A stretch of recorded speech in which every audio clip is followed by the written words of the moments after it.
ರಾಜ್ಯದಲ್ಲಿ ಅಭಿವೃದ್ಧಿ ಕುಂಠಿತ ಆಗ್ತದೆ. ಈಗಾಗಲೇ ರಾಜ್ಯವನ್ನ ಸರ್ವನಾಶದ ಅಂಚಿಗೆ ಈ ಸರ್ಕಾರ ತೆಗೆದುಕೊಂಡು ಹೋಗಿದೆ.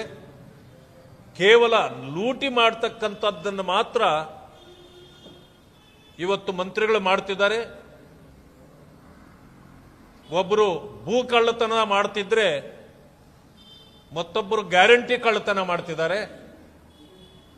ಹೀಗೆ ಅನೇಕರು ತಮ್ಮ ತಮ್ಮದೇ ಲೂಟಿ ಕೆಲಸದಲ್ಲಿ ಮಂತ್ರಿಗಳು ತೊಡಗಿದ್ದಾರೆ. ಯಾರೂ ಕೂಡ ರಾಜ್ಯ ಪ್ರವಾಸ ಮಾಡತಕ್ಕಂಥ ಪರಿಸ್ಥಿತಿಯಲ್ಲಿ ಮಂತ್ರಿಗಳಿಲ್ಲ. ಅವರವರ ಸ್ವಂತ ಉಸ್ತುವಾರಿ ಜಿಲ್ಲೆಗಳಿಗೂ ಪಿಕ್ನಿಕ್ ಅಥವಾ ಟೂರು ಹೋದಂಗೆ ಒಂದು ಟೂರ್ ಹಾಕೊಂಡು ಹೋಗ್ತಾರೆ ಹೊರತು ಅಲ್ಲಿ ಯಾರೂ ಕೂಡ ವಾಸ ಇಲ್ಲ. ಯಾಕೆಂದ್ರೆ ಜನ ಇವರ ಕೆಲಸವನ್ನ ನೋಡಿ ಇವತ್ತು ಕುಪಿತರಾಗಿದ್ದಾರೆ. ಆ ಕಾರಣದಿಂದ ಈ ಸರ್ಕಾರ ಜನವಿರೋಧಿಯಾಗಿ ಕೆಲಸ ಮಾಡ್ತಾ ಇದೆ.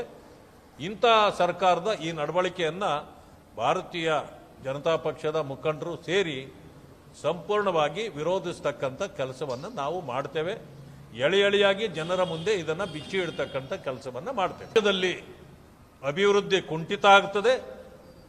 ಈಗಾಗಲೇ ರಾಜ್ಯವನ್ನ ಸರ್ವನಾಶದ ಅಂಚಿಗೆ ಈ ಸರ್ಕಾರ ತೆಗೆದುಕೊಂಡು ಹೋಗಿದೆ. ಕೇವಲ ಲೂಟಿ ಮಾಡತಕ್ಕಂಥದ್ದನ್ನು ಮಾತ್ರ ಇವತ್ತು ಮಂತ್ರಿಗಳು ಮಾಡ್ತಿದ್ದಾರೆ.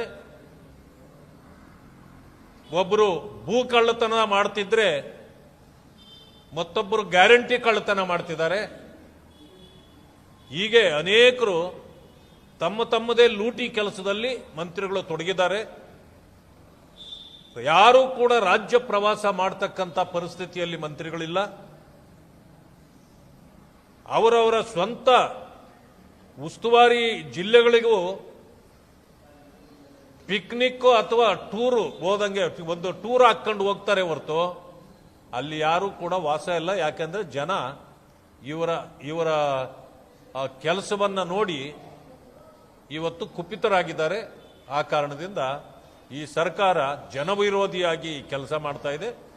ಇಂತಹ ಸರ್ಕಾರದ ಈ ನಡವಳಿಕೆಯನ್ನ ಭಾರತೀಯ ಜನತಾ ಪಕ್ಷದ ಮುಖಂಡರು ಸೇರಿ ಸಂಪೂರ್ಣವಾಗಿ ವಿರೋಧಿಸತಕ್ಕಂಥ ಕೆಲಸವನ್ನು ನಾವು ಮಾಡ್ತೇವೆ.